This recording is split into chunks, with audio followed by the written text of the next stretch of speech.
Shalom semuanya, kali ini saya akan membawakan tentang Mazmur 64-67.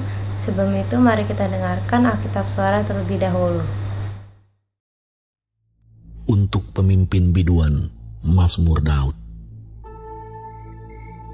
Ya Allah, dengarlah suaraku pada waktu aku mengadu. Jagalah nyawaku terhadap musuh yang dahsyat.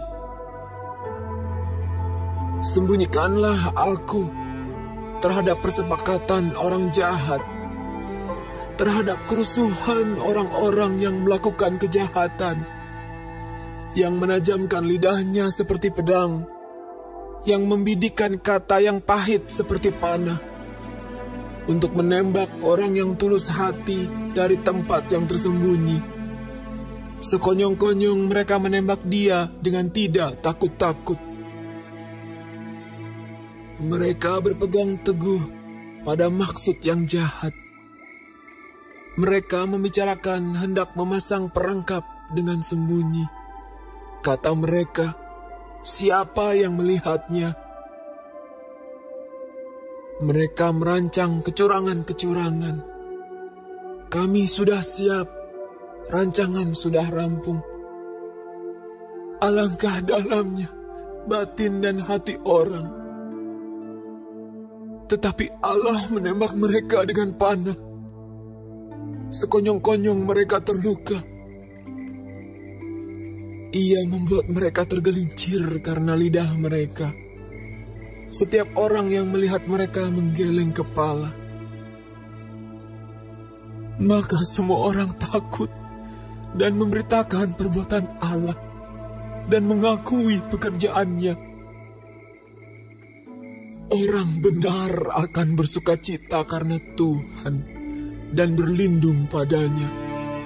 Semua orang yang jujur akan bermegah. Pertama di ayat 64, di sini Daud minta pertolongan kepada Tuhan dari orang-orang yang fasik atau orang-orang yang jahat. Orang fasik atau orang jahat pasti tidak hanya jahat dalam tindakannya, tapi juga pasti pikirannya dan isi hatinya pasti sudah jahat. Mereka memikirkan cara pola, yaitu pertama mereka melihat atau mendengar, pasti mereka tidak suka, lalu mereka merancangkan hal-hal yang jahat di pikirannya. Setelah itu jadi, maka hal-hal itu akan dilakukannya. Di sini misalnya kita sebagai korban atau orang yang akan dicelakainya, kita pasti setelah mengetahuinya kita merasa takut atau khawatir. Di sini kita akan diuji iman kita, karena ada hasilnya itu kita bisa berhasil dan kita bisa aja tidak berhasil. Pasti ketika Tuhan sudah campur tangan, tidak ada yang mustahil. Maka pasti Tuhan akan membalikan keadaan. Sehingga orang yang ingin berbuat jahat kepada kita, pasti kita akan mendapatkan keselamatan dari Tuhan, karena Tuhanlah yang menyelamatkan kita dari bahaya tersebut. Contohnya seperti Tuhan Yesus.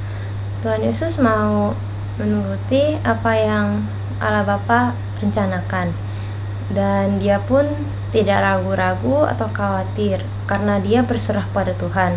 Tapi kita sebagai manusia biasa pasti kita khawatir ya. Pasti kita harus menguatkan iman kita, karena dalam ketakutan tersebut kita itu diuji apakah kita mau ikut dalam jalan Tuhan atau kita berpaling dengan jalannya. Contohnya kita hanya mau yang instan saja, seperti kita bisa saja pergi ke dukun, orang pintar, dan berbagai macam hal lainnya tanpa mengandalkan Tuhan.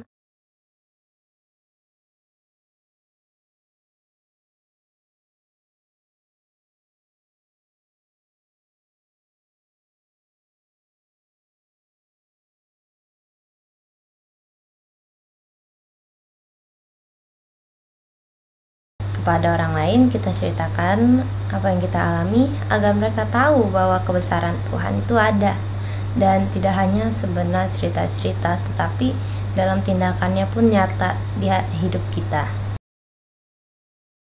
Seperti yang dikatakan Yohanes 15 ayat 27, tetapi kamu juga harus bersaksi karena kamu dari semula bersama-sama dengan aku.